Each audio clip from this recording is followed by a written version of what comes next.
प्रथम माता, दूसरा पिता और तीसरा आचार्य।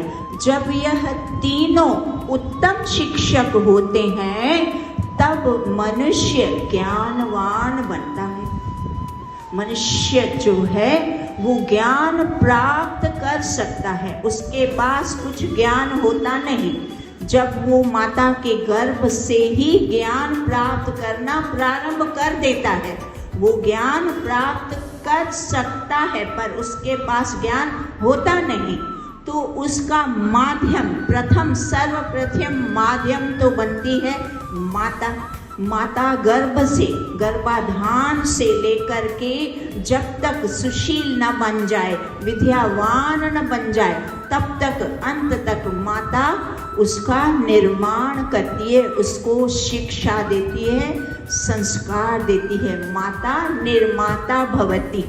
माता क्या करती है? निर्माता भवती। वो संतानों का निर्माण करती है संस्कारों से। माता को सरस्वती का रूप भी बता दिया, क्योंकि सर्वप्रथम बच्चा जब बालक इस संसार में आता है तो सर्वप्रथम वो माता की गोदी को प्राप्त करता है और बाहर आने से पूर्व भी वह माता के माध्यम से ही ज्ञान ग्रहण करता रहता है। इसीलिए सर्वप्रथम क्या बता दिया? माता गुरु है।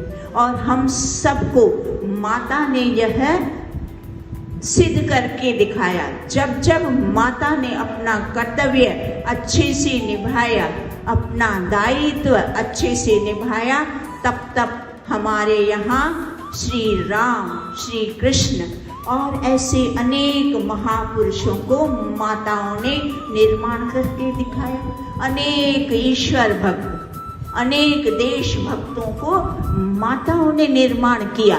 जब जब माता चाहती है तब तब माता निर्माण बच्चे का करती है। जब इसीलिए यहाँ ऋषि ने शतपथ ब्राह्मण ने पहले से ही बता दिया कि जो माता, पिता और आचार्य ये तीनों उत्तम शिक्षक हैं। उत्तम शिक्षक बनेगा जब ये तीनों व्यक्ति उत्तम शिक्षक बनेंगे, तब श्रेष्ठ व्यक्ति का, श्रेष्ठ पुरुष का निर्माण होगा।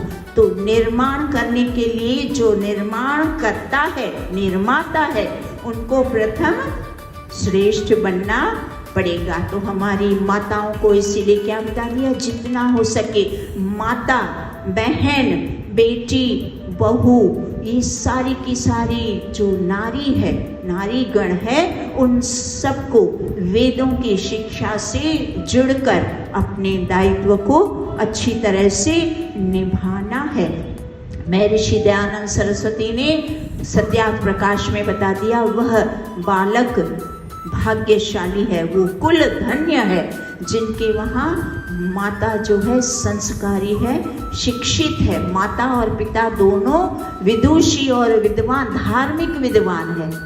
जो स्वयं माता पिता धार्मिक विद्वान है तो सर्वप्रथम 5 वर्ष तक तो बालक का सही निर्माण पाठशाला वहाँ घर में ही होती है, क्योंकि वो कच्चा घड़ा, कच्ची मिट्टी को जैसा आकार दे दो वैसा आकार उसको वह माता पिता स्वयं देते हैं और उसके पश्चात फिर आचार्य गुरु के सुपर्द करते हैं। तो प्रथम तो गुरुकुल में शिक्षा दी जाती थी और अभी स्कूल कॉलेजों में दी जाती है। वहाँ भी अध्यापक शिक्षक होते हैं, वो हमारे गुरु होते हैं, वो हमें लौकिक ज्ञान देते हैं। कितना अच्छा पूरा भौतिक विद्या से हमें गुणवान बनाते हैं और वो भौतिक विद्या, लौकिक विद्या हमें लौकिक कार्यों में सफलता दिलाती है, धन प्राप्त कराती है। शिल्प विद्या आदि जितना जो कुछ हम सीख पाते हैं वो उन शिक्षकों के, गुरुओं के माध्यम से सीख पाते हैं। तो इसीलिए उन गुरुओं का भी बहुत महत्व है। और उसके पश्चात अच्छा दूसरा पिता का रह गया था, तो पिता दूसरा नंबर आता है पिता का। तो पिता जो होता है वो भी अपनी संतानों का कैसे भी, जैसा जितनी भी परिस्थिति है, कम है तो कम में भी स्वयं को अभाव कम खाके, कम अपनी इच्छाओं को पूर्ण न करते हुए संतानों की बहुत अच्छे से परवरिश करते हैं, योग्य बनाते हैं। इसीलिए बालक को माता बचपन में 5-6 वर्ष तक तो बच्चा माता के आगे पीछे घूमता है, उसको माता के सिवाय दुनिया में कुछ नहीं दिखता। वो समझता है सारी दुनिया में सबसे अच्छी, सबसे प्यारी मेरी माता है। वो माता का सुनना चाहता है, उसका ज्ञान सुनता है, उसका प्रेम प्राप्त करके ज्ञान प्राप्त करता है। फिर जैसे जैसे बड़ा होता है तो पिता की ओर आकृष्ट होता है, उसको समझ में आता है कि मेरा पिता भी बुद्धिमान है, ज्ञानवान है, तो वो उसकी कॉपी करता है जो पिता सिखाता है। और फिर माता पिता गुरु आचार्यों के, तीसरा नंबर है गुरु आचार्यों का। तो तीसरा फिर माता पिता गुरुओं के सुपुर्द करते हैं। तो भौतिक गुरु तो वो भी हमारे गुरु हैं और उनका भी हमें बहुत अच्छे से आदर मान सत्कार करना चाहिए। और उससे भी अधिक और ज़्यादा पद और महिमा किसका है? जो आध्यात्मिक गुरु है, जो हमें आध्यात्मिक विद्या देते हैं, जो तत्व ज्ञान देते हैं, जो आंतरिक अंधेरा हमारा दूर करते हैं, आंतरिक यात्रा में हमें हमारा मार्ग जो प्रशस्त करते हैं, पल पल पर हमारा एक एक कदम कदम पर हमारा मार्ग प्रशस्त करने वाले यह हमारे जो वैदिक विद्वान, ये जो हमारे आध्यात्मिक गुरु हैं, उनकी बहुत बड़ी महिमा है। वो बिना किसी स्वार्थ के, वो जो वेदों में ईश्वर ने जो सही मार्ग दिखाया, जीवन जीने का ढंग दिखाया, ईश्वर का सही रूप क्या है, ईश्वर की कैसे ध्यान, उपासना, स्तुति, प्रार्थना कैसे सही तरह से उसकी सही विधि सिखाते हैं। और ईश्वर की उपासना के